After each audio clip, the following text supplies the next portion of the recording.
Movie की starting वहीं से होती है जहां हमारी मूवी का सेकंड पार्ट खत्म हुआ था। तो चलिए शुरू करते हैं। वो बांग को ये सब ड्रामा खत्म करने के लिए कहती है और कहती है कि उसने प्रिंस को बिल्कुल भी लुभाने की कोशिश नहीं की है और ना ही वो उसके करीब जाना चाहती है, बल्कि वो तो अपनी अलग से जिंदगी जीना चाहती है। लेकिन प्रिंस ही हमेशा उसे परेशान करने आ जाता है। लेकिन वांग तो उसकी एक नहीं सुनती और उसी पे इल्जाम लगाने लग जाती है। वहीं हम दूसरी तरफ प्रिंस को देखते हैं, जो हमेशा की तरह फिर से क्यान को फोर्स कर रहा था रूही को छोड़ने के लिए। लेकिन क्यान भी हमेशा की तरह रूही को इस बार भी छोड़ने के लिए नहीं मान रहा था, जिससे प्रिंस को काफी गुस्सा आ रहा था। वहीं दूसरी तरफ वांग ने तो रूही की हालत खस्ता कर दी थी और उसे काफी ज्यादा पिटाई करवा दी थी, जिससे रूही की हालत काफी ज्यादा बुरी हो गई थी और उसे अपनी पुरानी यादें याद आने लग जाती है। और ऐसा ही हाल उसका उस काल कोठरी में हुआ था और प्रिंस ने आकर उसे बचाया था। वहीं वांग कहती है कि तुम्हें तो तुम्हारी औकात याद दिलानी ही पड़ेगी, तुम सच में बड़ी ही बेशरम हो। तुम मेरे पति पर डोरे डाल रही हो और तुम्हें लगता है कि प्रिंस आकर तुम्हें बचाएगा, तो बिल्कुल भी नहीं। मैं तुम्हारे साथ कुछ भी करूं लेकिन प्रिंस कुछ भी तुम्हें नहीं बचाने आएगा। और फिर क्या था, रूही तो अपनी पुरानी यादों में ही खोई हुई थी। वो सारे दर्द दुख बर्दाश्त कर रही थी, उसके मुंह से खून भी आने लगा था और उसकी हालत काफी खराब थी। वहीं दूसरी तरफ प्रिंस को बार बार रूही की याद आ रही थी और उसे बहुत ही बेचैनी हो रही थी। वहीं दूसरी तरफ रूही काफी ज्यादा बेहोश हो गई थी कि तभी प्रिंस भागता हुआ उस जगह पर आने लग जाता है, क्योंकि उसे पता चल गया था कि रूही बहुत ही बड़े खतरे में है। वहीं दूसरी तरफ जब प्रिंस वहां पर पहुंचता है तो रूही को क्यान आकर पहले ही बचा चुका था और रूही की हालत बहुत ज्यादा खराब हो चुकी थी। उसे देखकर प्रिंस के दिल में दर्द हो रहा था कि उसके होते हुए भी उसी के महल में रूही की ये हालत हो गई थी। लेकिन उसे क्यान के साथ देखकर उसे काफी ज्यादा गुस्सा भी आ रहा था और जलन भी हो रही थी। और वहीं क्यान गुस्से से प्रिंस पर इल्जाम लगाता है कि आज जिस हालत में रूही है उन सभी का जिम्मेदार कोई और नहीं बल्कि प्रिंस है। प्रिंस के होते हुए रूही की यह हालत हो गई है। वहीं प्रिंस भी कुछ नहीं कह पाता है। वहीं रूही अभी भी दर्द में थी लेकिन वो कुछ नहीं कह रही थी, वो बस क्यान का हाथ पकड़कर वहां से जाने लग जाती है। वहीं प्रिंस को काफी बुरा लग रहा था और साथ ही बहुत गिल्ट फील भी हो रहा था। लेकिन तभी क्यान और रूही का हाथों में हाथ देकर उसका गुस्से से बुरा हाल हो जाता है और वो चिल्लाते हुए कहता है बस बहुत हो गया। और फिर अपने सोल्जर्स को बुलाकर वहां पर जितने भी रूही के साथ ये सब किया है उसे पनिशमेंट करने के लिए कहता है। और फिर वो क्यान पर गुस्सा करते हुए कहता है कि तुम रूही को लेकर कहीं नहीं जा सकते, रूही को तुम छोड़कर यहाँ से चले जाओ अभी के अभी। लेकिन क्यान उसकी एक नहीं सुनता कि तभी वहां पर वांग आ जाती है और वो प्रिंस से माफी मांगने लग जाती है कि वो उसे माफ कर दे। उसने जो भी किया वो गलती से किया, उसमें उसकी कोई गलती नहीं है। वो तो बस रूही को सबक सिखा रही थी, जिस तरह से वो उसे गुस्सा दिलाती है और वो उसकी नाफरमानी करती है। लेकिन प्रिंस को तो उस पर काफी गुस्सा आता है और उसे धक्का मारते हुए कहता है बस बहुत हो गया, तुमने आज तक जितने भी कांड किए मैंने उसे नजरअंदाज किया, तो तुम तो मेरे सर पर ही चढ़ रही थी, ऊपर से तुमने रूही की ये हालत कर दी। कि तभी वहां पर मंत्री शू भी आ जाते हैं और अपनी बेटी के किए हुए पर उससे माफी मांगने लग जाते हैं कि आप प्लीज मेरी बेटी को माफ कर दीजिए, वो नादान है, उसने जो भी किया वो सब गलती है जो कि उसने नादानी में की है और वो तो बस आपके लिए ही कर रही थी। वहीं प्रिंस गुस्से से चिल्लाता है कि बस बहुत हो गया, तुम्हारी बेटी हमेशा ही अपनी गलतियां करती रहती है और तुम उसी गलतियों पे पर्दे डालते रहते हो। अब ऐसा कुछ नहीं होगा, इसकी सजा तो उसे मिलकर ही रहेगी। और फिर वो रूही की ओर जाने लग जाता है और उसके पास जा पाता कि तभी रूही एक सोल्जर्स की तलवार खींचकर अपनी गर्दन पर रख लेती है और कहती है बस बहुत हो गया, अब मैं ऐसी जिंदगी नहीं जी सकती हूँ जहाँ पर मेरे आत्मसम्मान को ही मुझे ताक पर रखना पड़ जाए। वहीं प्रिंस घबराते हुए रूही को रोकता है और कहता है कि वो ऐसा ना करे, वो अगर अपने आप को मार देगी तो वो जीते जी मर जाएगा, वो उससे इतना प्यार करता है। वहीं वांग तो रूही को इस तरह से देखकर काफी खुश हो रही थी और मन ही मन बस कह रही थी कि रूही जल्दी से खुद को मार ले ताकि प्रिंस हमेशा के लिए उसका हो जाए। वहीं क्यान रूही को रोकने की कोशिश करता है लेकिन रूही रोते हुए कहती है कि अब वो जीना नहीं चाहती है, वो अपनी जिंदगी में सब कुछ खो चुकी है, उसके पास कुछ भी नहीं बचा है जिसके लिए वो जिए, उसके पास उसका आत्मसम्मान तक नहीं बचा है। वही प्रिंस काफी ज्यादा घबरा जाता है और वो रूही को किसी भी कीमत तक खोना नहीं चाहता था। वही रूही के पास सिर्फ दर्द और दुख के सिवा कुछ नहीं था, उसे सिर्फ तकलीफ ही दी गई थी। और वहीं क्यान रूही को रोकता है और कहता है कि मैं तुमसे शादी करना चाहता हूँ, मैं तुमसे बहुत प्यार करता हूँ, प्लीज तुम मेरे लिए तो इस दुनिया को छोड़कर मत जाओ, तुम्हें किसने कहा कि तुम्हारे पास कुछ भी नहीं है। वहीं वांग भी अच्छा बनने का नाटक शुरू कर देती है और कहते हैं कि रूही मुझे पता है कि मैंने तुम्हारे साथ गलत किया, क्या तुम मुझे माफ नहीं करोगी। कि तभी रूही एकदम से बेहोश हो जाती है तो क्यान जल्दी से रूही को संभाल लेता है और उसे अपनी गोद में उठाकर प्रिंस के सामने से ही वहां से निकल जाता है। वहीं प्रिंस बस देखता रह जाता है।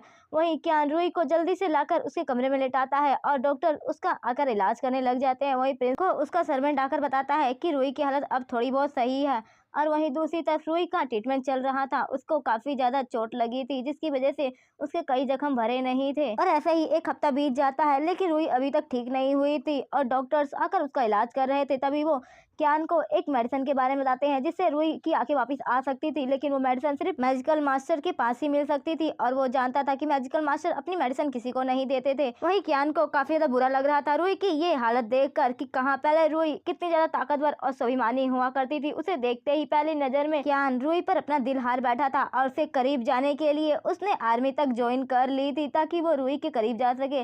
लेकिन फिर उसका दिल टूट जाता है जब उसे पता चलता है कि रूही तो प्रिंस से प्यार करती है और प्रिंस रूही से, और फिर उसने अपने पैर पीछे ले लिए थे और उसे आज रूही इस हालत में देखी नहीं जा रही थी जो कि काफी ज्यादा मजबूर और असहाय थी। इसीलिए वो डिसाइड करता है कि वो रूही की पहले वाली जिंदगी उसे वापस लौटा कर रहेगा और उसकी आंखों के लिए वो किसी भी हद तक जाएगा, चाहे उसे मैजिकल मास्टर के सामने अपने पैर घुटनों के बल क्यों ना झुकना पड़े। अगर उसे उसकी दवाई के लिए अपनी जान भी देने पड़े तो वो रूही के लिए खुशी खुशी मर जाएगा, लेकिन वो मैजिकल मास्टर से रूही के लिए दवा लेकर ही आएगा ताकि वो रूही को पहले जैसा कर सके। कियान रूही से प्रॉमिस करता है कि जल्द ही वो उसे बिल्कुल ठीक कर देगा और उसके लिए जल्द ही वो मेडिसिन भी ले आएगा। रूही उसकी बातें सुनकर मुस्कुरा देती है। वहीं दूसरी तरफ प्रिंस रूही को बिल्कुल भी खोना नहीं चाहता था, इसीलिए वो कियान को लालच देते हुए कहता है कि उसकी वो महल में काफी अच्छी पोजीशन पर नौकरी लगा देगा और साथ ही उसे काफी सारी चीजें भी देगा, लेकिन बदले में उसे रूही को छोड़ना होगा। लेकिन कियान उसकी सारी बातों को ठुकरा देता है और कहता है कि वो नौकरी भी छोड़ देगा लेकिन रूही को नहीं छोड़ेगा। वहीं रूही की भी हालत कुछ हद तक बेहतर हो गई थी और वो अब थोड़ा चलने फिरने भी लगी थी, इसीलिए वो अपनी नौकरानी के साथ अपने पुराने घर में आ जाती है जहाँ पर उसके माता पिता रहते थे। और जब वो घर पर पहुंचती है तो उसके माता पिता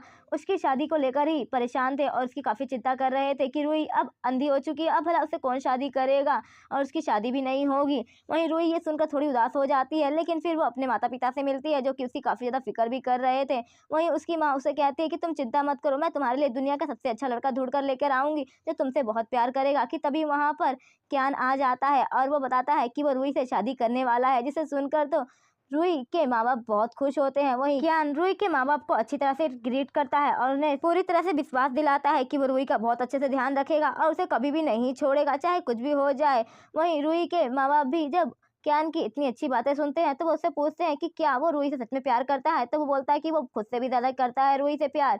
और वहीं दूसरी तरफ हम महल में प्रिंस को देखते हैं जो रूही की याद में पी पी कर टल्ली हो गया था। कि तभी वांग वहां पर आ जाती है जिसे देखकर प्रिंस को लगता है कि वो रूही है और वो उससे बोलता है कि तुम कहाँ छोड़कर चली गई थी। लेकिन तभी वो देखता है कि वो रूही नहीं बल्कि वांग है और वो उसे खुद से दूर धक्का मार के गिरा देता है और कहता है कि तुम्हारी वजह से मेरी रूही मुझसे दूर चली गई है, तुम भी चली जाओ यहाँ से मेरी जिंदगी से हमेशा हमेशा के लिए, और उसे थप्पड़ मारकर वहां से जाने के लिए कह देता है। वहीं वांग रोने लग जाती है और वो चिल्लाते हुए कहती है कि ये सब कुछ मैंने सिर्फ तुम्हारे लिए किया, मैं तुमसे इतना प्यार करती हूँ लेकिन फिर भी तुम्हें वो रूही नजर आती है, तुम्हें मेरा प्यार नजर नहीं आता है, आखिर उस रूही में ऐसा क्या है जो मुझ में नहीं है। और फिर वो पागलों की तरह चिल्लाने लग जाती है। और वहीं दूसरी तरफ हम रूही को देखते हैं जो कि काफी ज्यादा सैड नजर आ रही थी। वहीं दूसरी तरफ कियान मैजिकल मास्टर को ढूंढते हुए पहाड़ी पर पहुंच जाता है और वो मैजिकल मास्टर से मिलना चाहता था, लेकिन वहां पर मैजिकल मास्टर का स्टूडेंट कियान को वहां से जाने के लिए कह देता है और बताता है कि मैजिकल मास्टर किसी से भी नहीं मिलते हैं तो तुम यहाँ से जा सकते हो। लेकिन कियान उसकी एक नहीं सुनता और वहीं बर्फबारी में ही बैठकर मैजिकल मास्टर का इंतजार करने लग जाता है।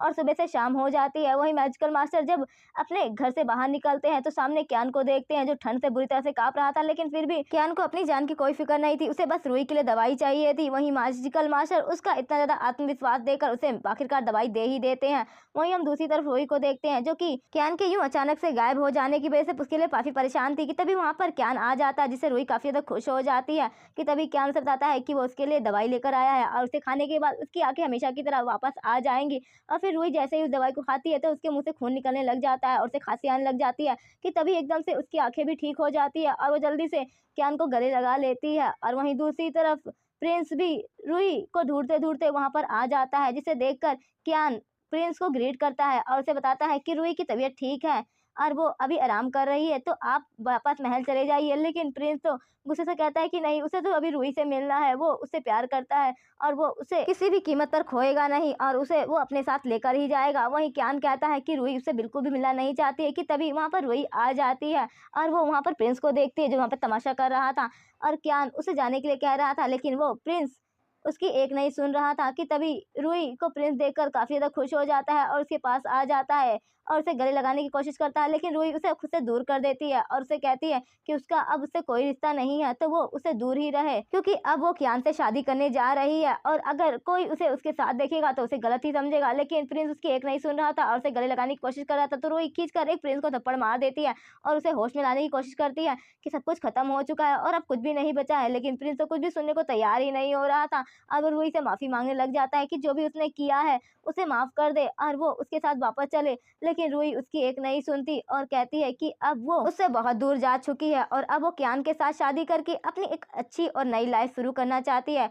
वहीं प्रिंस ना चाहते हुए भी वापस महल लौट आता है, जहां पर वांग प्रिंस का इंतजार कर रही थी और वो प्रिंस को देखते ही खुश हो जाती है और उसके पास आ जाती है। वहीं प्रिंस को काफी ज्यादा गुस्सा आ रहा था वांग को देखकर, क्योंकि वांग की वजह से ही रूही उससे हमेशा के लिए दूर हो चुकी थी। ऊपर से ये ड्रामेबाज औरत ड्रामा इस पे ड्रामा करती जाती थी और उसे रूही के खिलाफ भड़काती रहती थी, जिसकी वजह से उसकी रूही उससे दूर हो गई थी। और वहीं वांग भी अब अपना असली रूप दिखा देती है प्रिंस को और उसे गुस्से से कहती है कि सब कुछ उसने इसीलिए किया ताकि रूही उसकी जिंदगी से निकल जाए और वो हमेशा हमेशा के लिए उसकी वाइफ बनकर रहे। लेकिन तभी प्रिंस का गुस्सा फूट पड़ता है और वो चिल्लाते हुए कहता है कि तुम जैसी घटिया लड़की को मैं अपने आसपास भी नहीं भटकने दूंगा और तुम्हें यहाँ से हमेशा हमेशा का निकाल दूंगा। ये सुनकर वांग घबरा जाती है और प्रिंस के पैर पकड़कर उससे माफी मांगने लग जाती है और उससे एक मौका मांगती है और कहती है कि वो उसकी अच्छी वाइफ बनकर रहेगी, बस उसे एक मौका दे। लेकिन प्रिंस उसकी एक नहीं सुनता और अपने सैनिकों को ऑर्डर देकर उसे वहां से घसीटते हुए बाहर निकालकर काल कोठरी में डालने के लिए कह देता है। वहीं हम दूसरी तरफ देखते हैं रूही और क्यान की शादी हंसी खुशी हो जाती है और पूरी फैमिली काफी ज्यादा खुश थी उन दोनों की शादी से। वहीं रूही भी अपने पेरेंट्स के आशीर्वाद से क्यान से शादी कर लेती है और क्यान भी आखिरकार फाइनली उसे अपना प्यार मिल ही गया था जिससे उसने इतना प्यार किया था। वहीं रूही के माँ बाप भी रूही के लिए काफी ज्यादा खुश थे कि आखिरकार रूही को इतना प्यार करने वाला इंसान मिला है और उन्हें यही पता चल गया था कि रूही की आंखें भी क्यान की वजह से ही आई है। और वहीं उन दोनों की शादी हंसी खुशी हो जाती है और फिर वो दोनों ही एक दूसरे से वादा करते हैं कि वो एक दूसरे को कभी भी छोड़कर नहीं जाएंगे और हमेशा ही एक दूसरे का साथ निभाएंगे। वहीं क्यान कहता है कि जिंदगी में उसके कोई भी लड़की नहीं आएगी सिवाय रूही की, अगर वो उसकी जिंदगी से चली भी गई तो भी वो हमेशा अकेला रहेगा। ये सुनकर रूही काफी ज्यादा इमोशनल हो जाती है और फिर उन दोनों की इसी के साथ वेडिंग नाइट और भी ज्यादा स्पेशल हो जाती है और वो दोनों ही एक दूसरे की बाहों में पूरी रात गुजार देते हैं। और फिर कुछ टाइम बाद रूही और क्यान एक दूसरे के साथ हंसी खुशी रह रहे होते हैं और दोनों एक दूसरे के साथ काफी ज्यादा करीब आ गए थे और रूही को उसका असली प्यार मिल चुका था। वहीं प्रिंस उसका प्यार उससे बहुत दूर जा चुका था और अब उसका लव टोकन और वो बिल्कुल अकेले रह गए थे। और इसी के साथ इस मूवी की यहीं पर एंडिंग हो जाती है। तो आप लोग कमेंट करके जरूर बताएं कि आप लोगों को ये मूवी कैसी लगी और क्या रूही ने सही किया प्रिंस से दूर जाने का फैसला लेकर, और आखिरकार प्रिंस की क्या गलती थी और कहां कहां उसने रूही के साथ गलत किया था। कमेंट करके जरूर बताइएगा। Thanks for